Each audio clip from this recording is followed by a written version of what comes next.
Welcome to Marketing Rebels Breaking Business Barriers.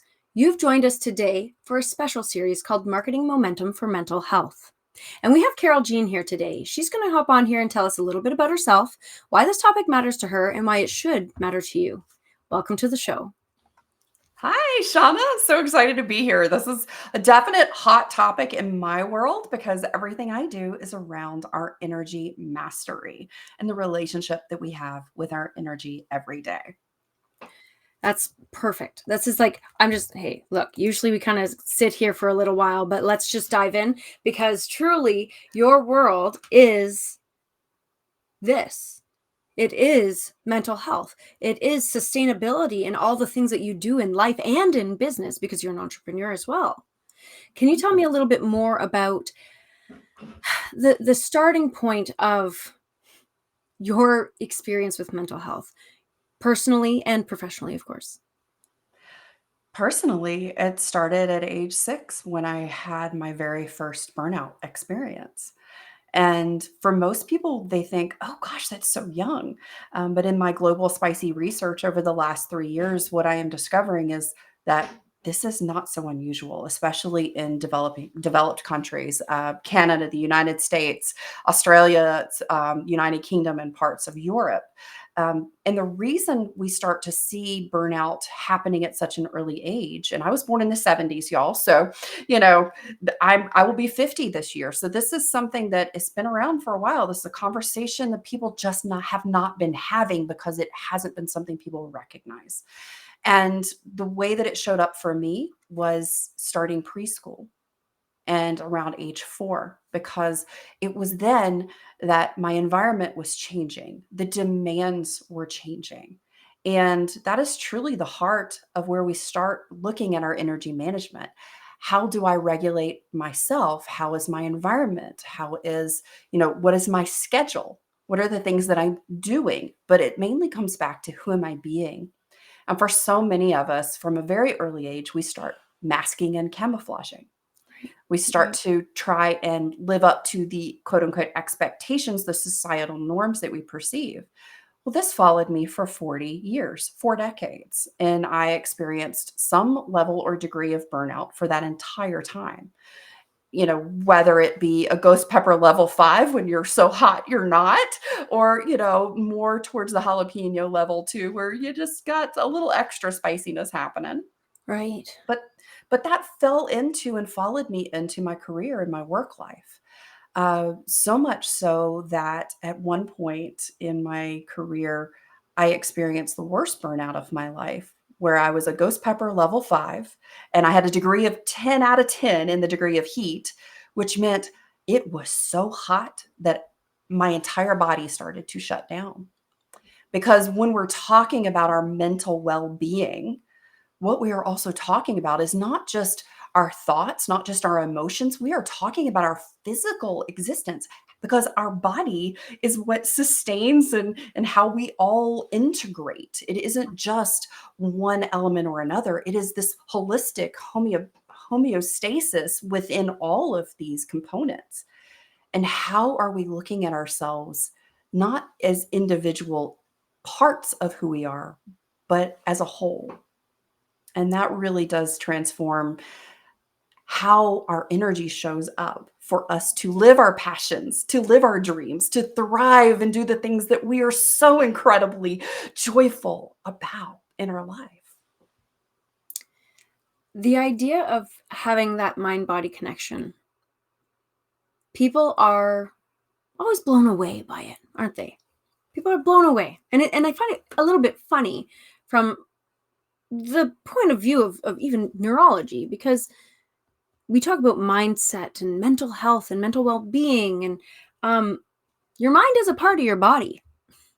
So it would make sense that if there is some sort of if your brain is not functioning at its peak, your body's going to have certain physiological responses.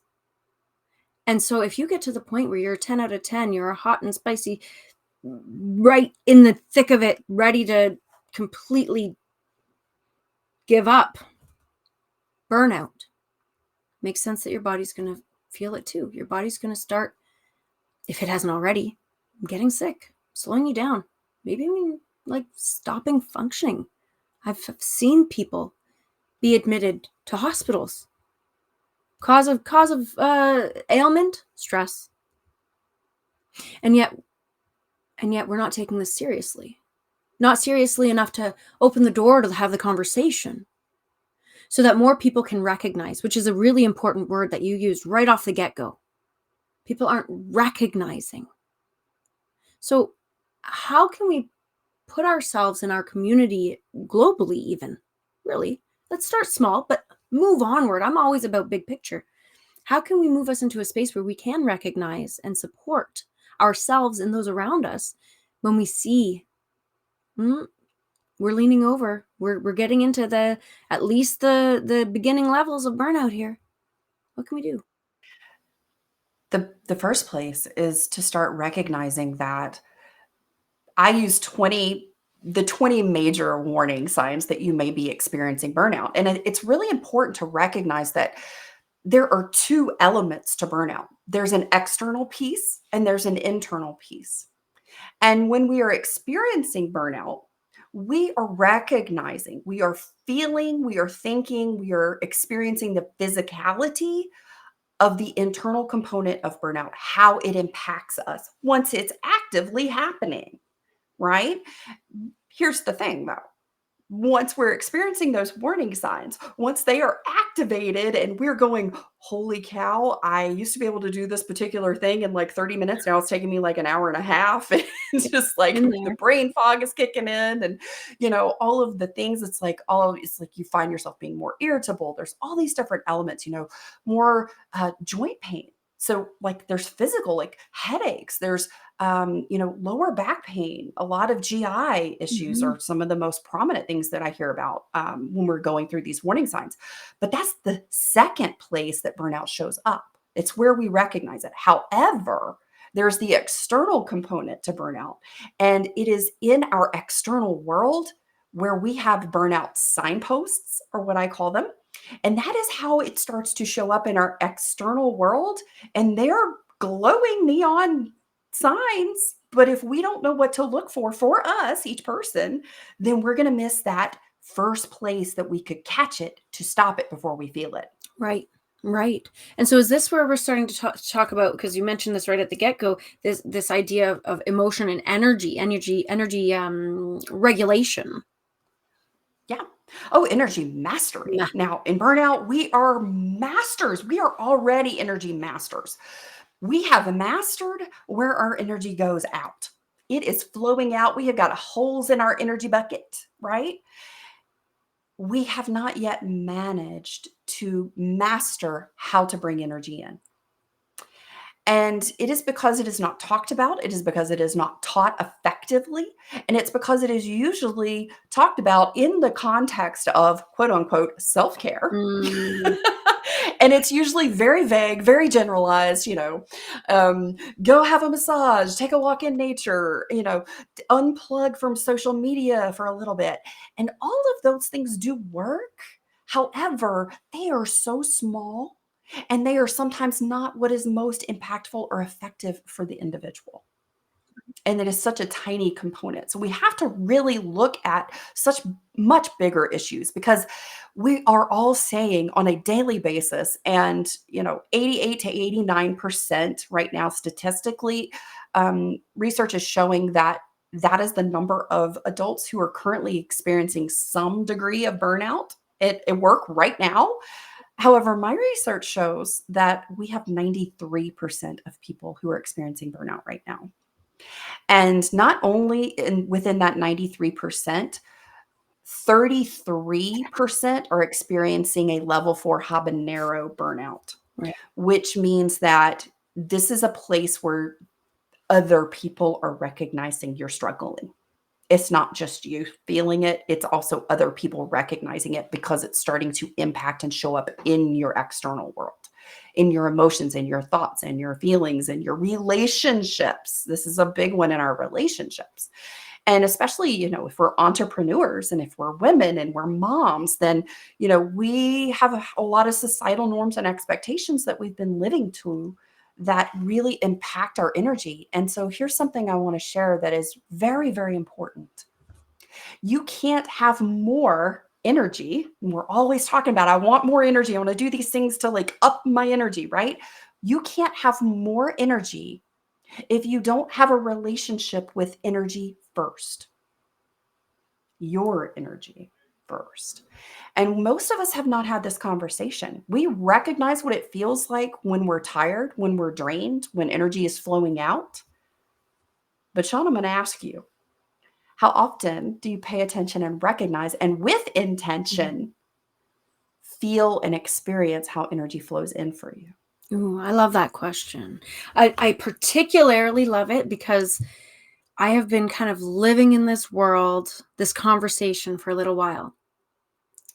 And my answer might be different than many people's answers, but I think of things like, and I feel like this is going to pop up in a lot of the conversations that people are joining us in for this week, but it's because it's my lived experience. I started working with a personal trainer recently, and I cited some things like wanting more energy. And because this person is so good at what they're doing, in particular, not necessarily the training. I mean, I'm assuming that they're good at that too, because I've seen results, but I mean more so the headspace, the articulation, the embodiment of the exercises that we're doing.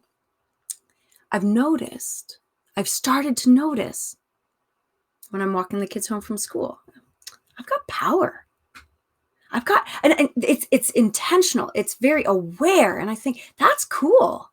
Wow. Now, this is not something that, rewind, this is new.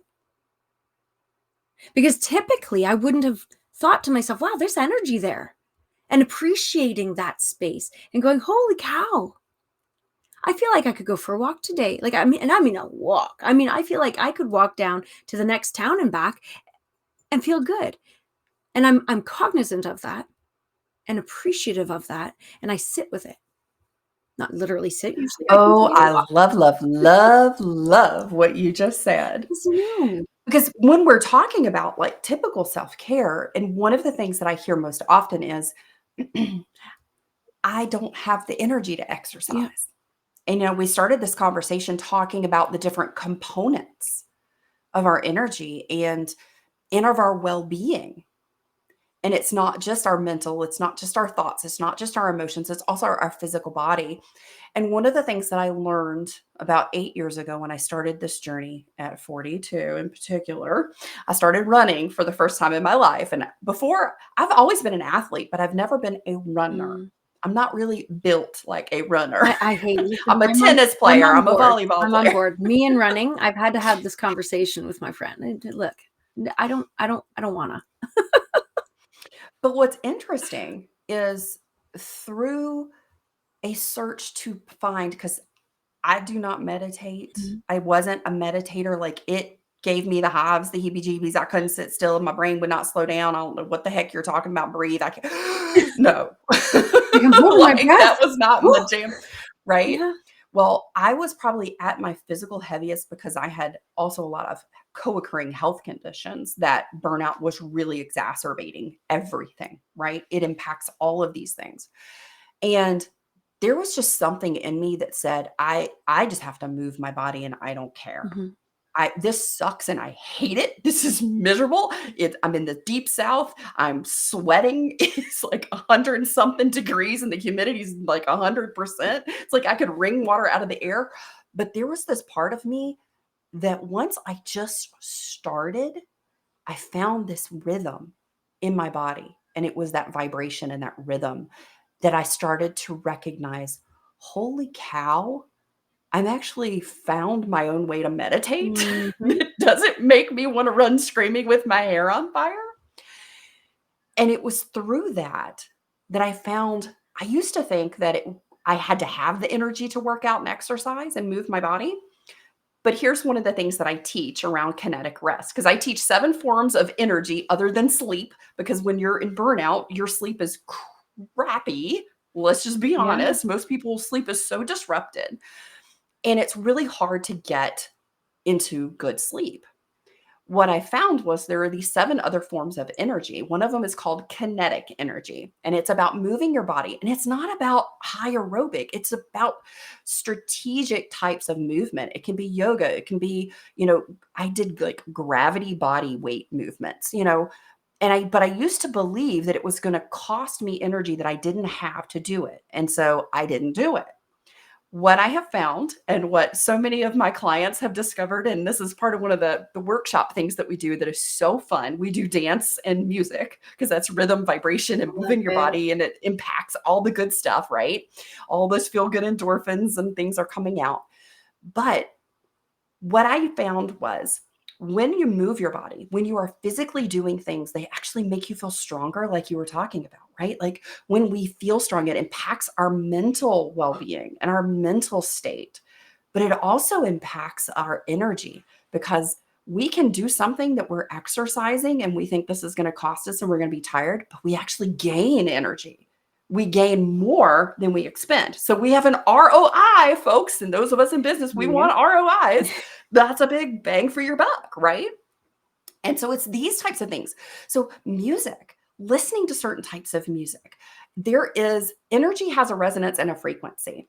So love has a vibrational frequency of 528 hertz. Now, here's what's really interesting. There's scientific research into this, and all energy has different vibrational frequencies, right?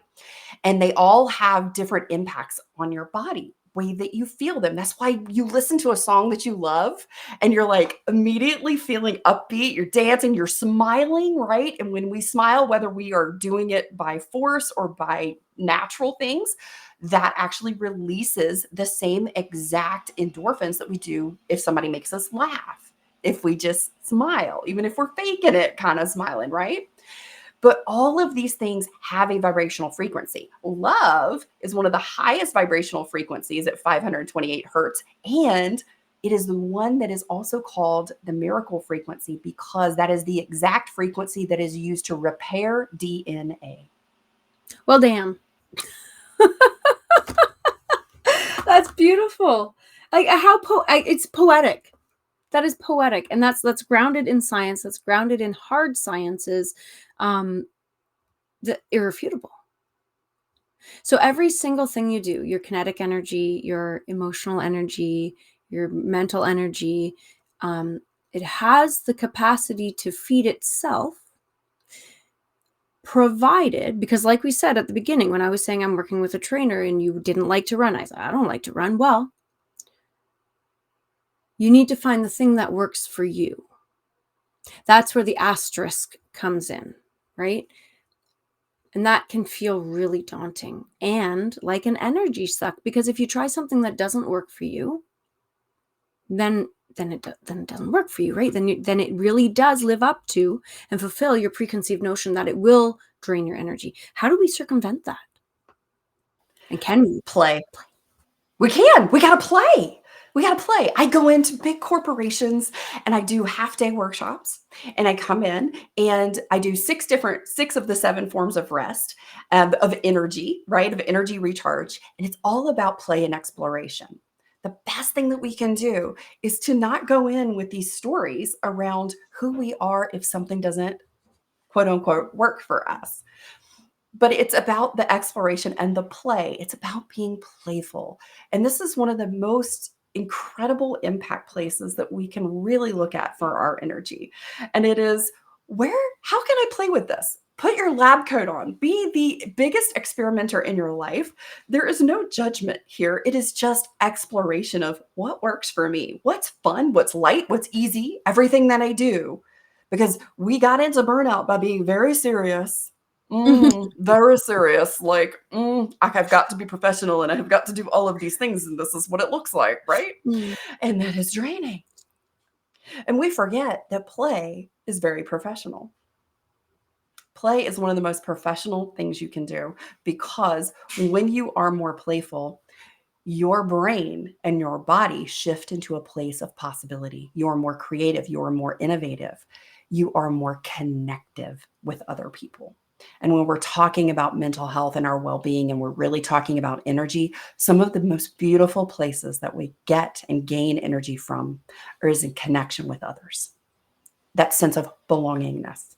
There are 3 places in my global research over the last 3 years, and I have conducted this in over 94 countries with over 500,000 people today. And what this shows is in those top 3 areas where we are looking at where our energy is most disrupted, where we are lacking the nourishment that we need as people. Number 1, it's in emotional safety, and not emotional safety with other people. The shocker is, it is internal emotional safety. I feel is safe to feel my feelings. I feel safe to have the feelings in my body, to experience them, and to allow them to be present within me. That makes perfect sense. The second most undernourished place that is the biggest energy drain for humans is a sense of belonging. And it is belonging with other people and in with groups of people who get us, Yeah. right? Like, I show up and my people, my tribe, they My get me, people, right? that's right. Because like when we talk about like we vibe with our tribe, like you want to talk about the science, there's actually science to that around our vibrational resonance as humans, because everything is energy and vibration. If we want to Yes. get into quantum Love physics, it. we can do that. Oh, don't get But me when we talk started. about belonging, but when we talk about belonging, it's a dual experience of belonging. It's I feel like I belong with other people who get me and I get them, right? But it's also I belong here. I belong within myself. Right. I feel and believe that I belong to me. And that's, I want to ask you a question because I've been working on a few things of my own. I feel and belong within, you said something about within and about myself centered. So can you, if I were to say the words comfortable confidence, is that maybe not synonymous, but close to what you're describing? A comfortable confidence within and about yourself? If that is yours and your definition, and that is what resonates with what belonging is for you, then absolutely. Mm. Because I think it's also one of the most important things is that we define what this experience is for us. We get, and that's really cool. We get to choose what that is. It's a it's a gift. It's an opportunity. We're going back to play and exploration. You get to choose. That's fun. Now, did I miss something, or is there a third one? There is a third one. I was hanging on. I wanted to hear what you had to It's say a first cliffhanger about now. I'm belonging. thinking, the wheels are turning. I'm like, ooh, yes. And The third one, I think, is you're gonna really love this one because, I think what you do in the world, Shauna, is you really embody this and you help other people explore and embody theirs, and it's authenticity. And, we hear that word a lot. It's really become bantered around a whole lot, a authenticity, buzzword. but the conversation really has to come back with what is authentic?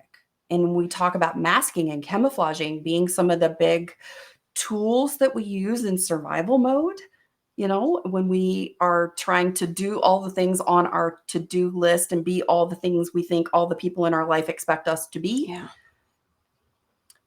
What happens, and one of the biggest places that I see the energy drain happen and what keeps people in what I call a chronic cycle of burnout, because there are 5 levels of burnout, from a level 1 poblano pepper where you got a little bit of heat up to that ghost pepper level 5 we've talked about, where you're so hot you're not and everything starts to shut down. But within that, the place that I see energy being consumed and drained away from people the most is where they feel like who they are internally, who they know themselves to be innately, and how they're actually showing up in the world. I call that the integrity gap. And it's not a lack of personal integrity, Right. it is a lack of integrity between who you know yourself to be and how you're actually showing up in the world. Yeah. And the bigger that gap, the bigger the energy vortex that's sucking the energy out of you. And every person is different. So it's, what does authenticity mean to you? And for a lot of us, especially if, those of us who are women and moms, we have a lot of time people pleased, and we've been in sort of this survival mode, and we've been in some degree of burnout. We've just been managing it very ill effectively, but we've been, doing it, and we just keep pushing through, and we, recharge in these little quick bursts, just enough to keep pushing through to keep all the plates going and not dropping anything, right? Right. However, we're juggling everyone else's plates, but not our own. Yeah. And one of the biggest places when we talk about authenticity is self love and compassion, loving kindness. Because when we step into our authentic selves, it is from a place that I unconditionally love who I am, and I am safe to be me. I am safe to feel however I feel. I belong here within myself, and I can own it, baby, That's no matter what that is.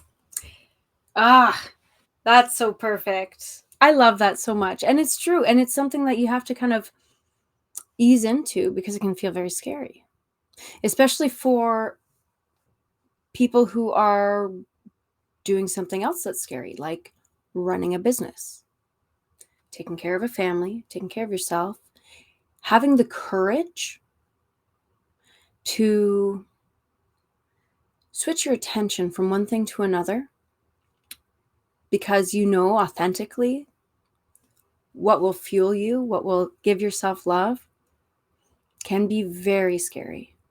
So, where does then courage come in to all of this?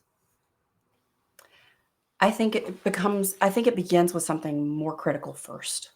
Courage and vulnerability are crucial. However, it begins with trust. And for a lot of us, our trust in ourselves, our trust in our own feelings, our own thoughts has been disrupted. And we have suppressed it. We've pushed it down. Mhm. We have broken trust with ourselves over time because, as we're growing up, as we've experienced the world, and if we have expressed, gosh, that doesn't feel good, or I don't like that, or, that really, I had like a big emotional eruption because that really activated me. That was something that my nervous system did not regulate within that. This was very upsetting to me, and everyone around you says, "What's wrong with you? Why are you overreacting? It's not that big a deal. It can't hurt that bad. Don't cry. Suck it up, buttercup." And so all of these things are reinforcing that we can't trust our own experience of who we are. That's And I think before we can be courageous or vulnerable, we have to start rebuilding and sometimes establishing for the first time trust within ourselves. so some things that kind of came up for me here from just a uh, research, psychological, human condition geek point of view is that what you're describing is what I've actually been diving into in the world of operating classical conditioning based on our reception and processing of marketing, because I believe that you're never not marketing. And so I'm receiving all of this, and it's like marketing, the marketing you're receiving both overtly and covertly from magazines and TV shows to your friends and families, um, winds up almost gaslighting you into becoming less and less true to yourself, less and less trusting of yourself. Where do you fall on this in this conversation? How do you feel about that? And what have you learned through your research? Trust is one of the foundational components that we all have. And all of this, it isn't like Maslow's hierarchy of needs in the sense that all of these things must be fulfilled before you move to the next level. And I love Scott Barry Kaufman. And by the way, if anybody knows him personally, please hook me up because I have an intellectual love affair with this man, whether he knows it or not. You do. You do. He's amazing and I just love him. But he took Maslow's work and he said, look, number one, I've looked at everything, all of his work, and he never developed a pyramid. That doesn't exist. It's not like each thing is conditional on the next level. And I love this because this is so true.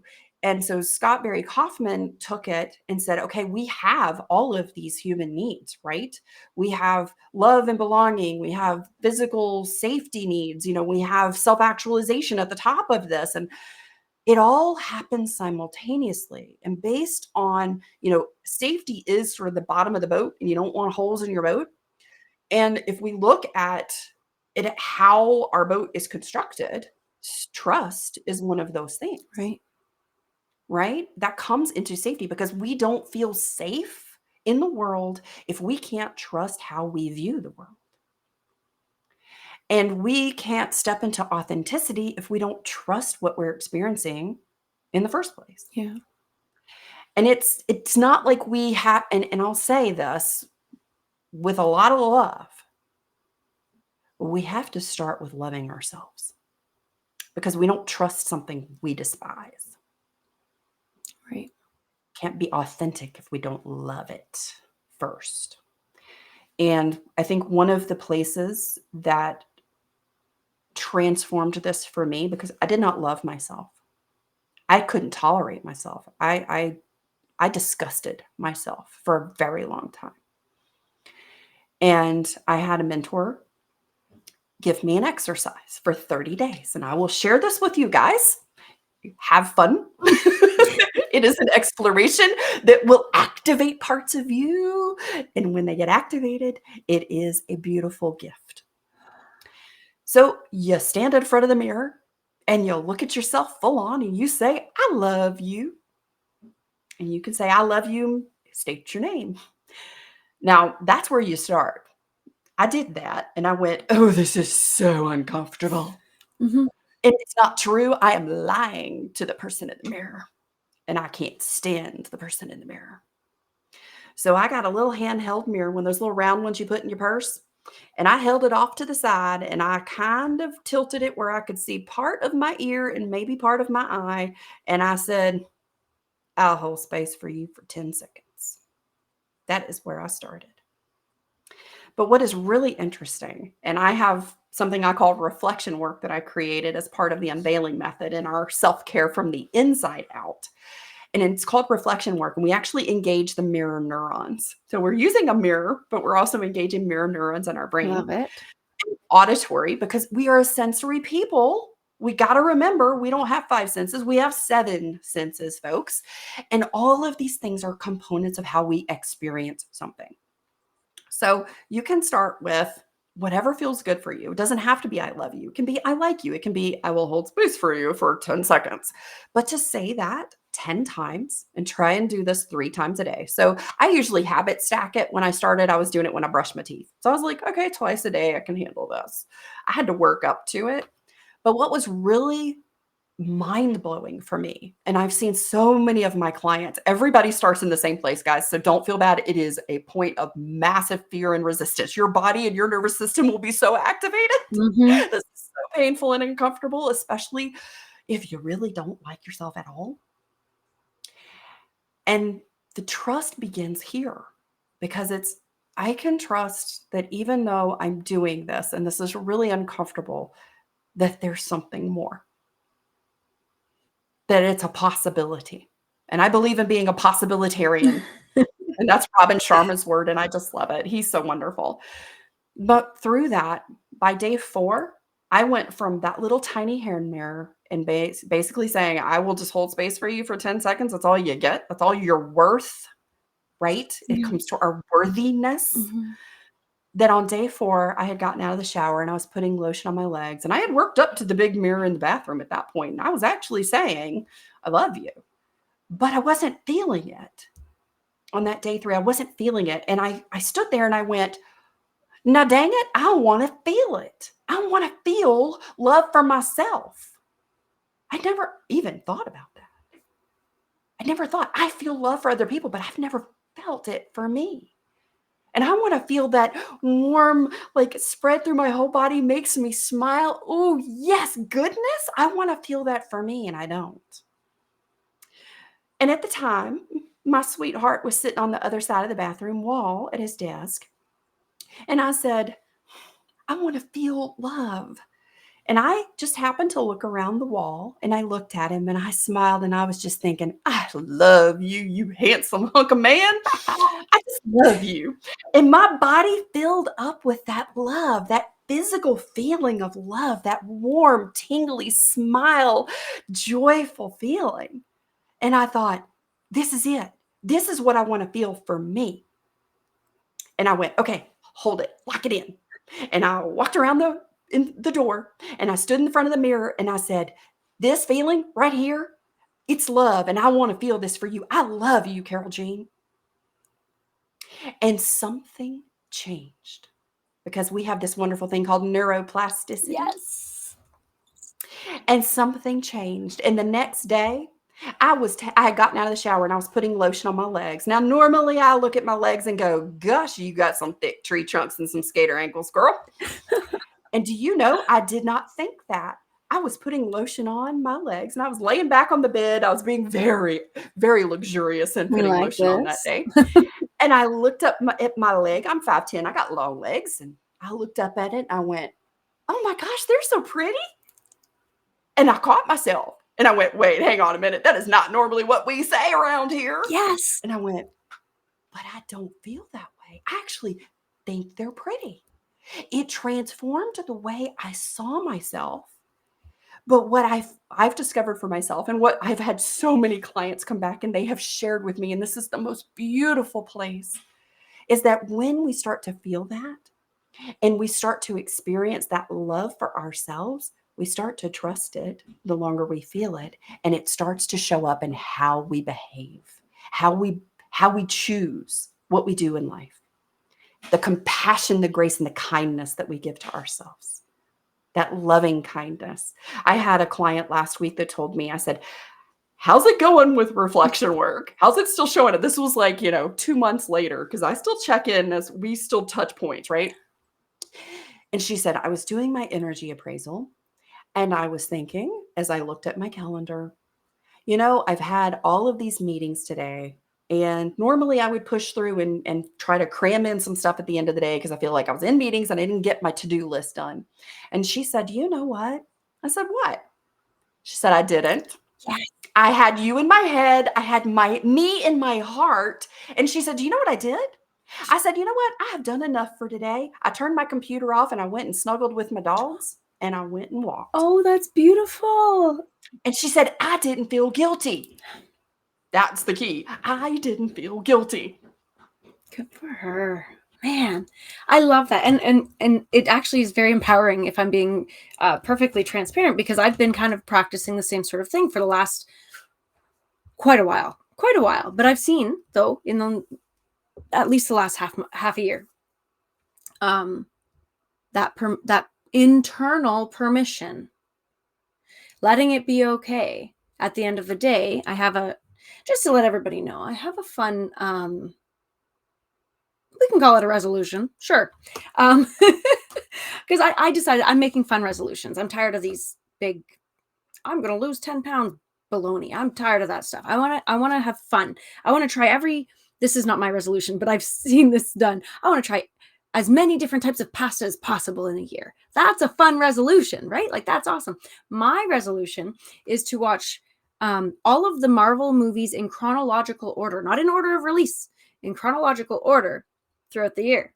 And so at one point in time, I had been gaslit by my environment to think that was very foolish to spend so much time in front of the television. That's a waste of time. And you're not optimizing your business potential or whatever, all the codswallop that you're not being productive. Right? I'm like, guys, and this was the nonsense that I was fed at the beginning of my career.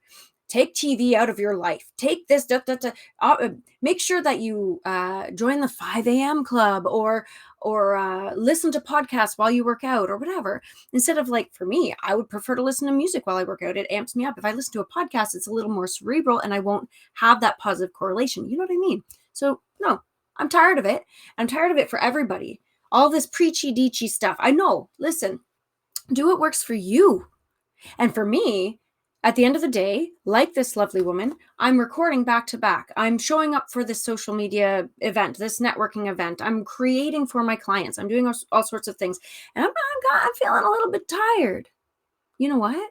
Yeah, sure. I've got another hour left that I could be working, but instead I'm going to go upstairs, have a cup of coffee with my husband, and plan what snack we're having while we watch The Avengers tonight. That's just going to be what we're going to do because I can. Number one, I get to. I control it. It's mine, my energy, my time, my life. And I want to live life fully and on my terms. Now, it's been a process. Like you just described, it takes time.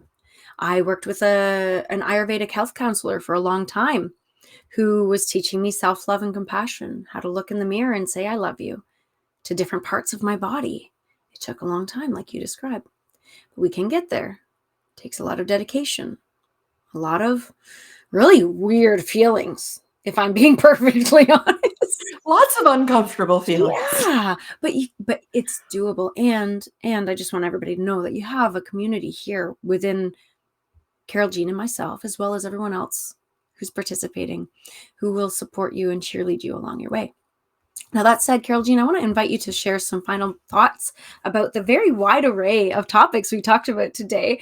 And don't forget to invite people to connect with you, because that's something that I strongly advise all of our audience to do. Absolutely. Thank you so much for the opportunity to be here today, Shauna, and to share my passion and my purpose in the world, which is to help people have a relationship and energy with mastery.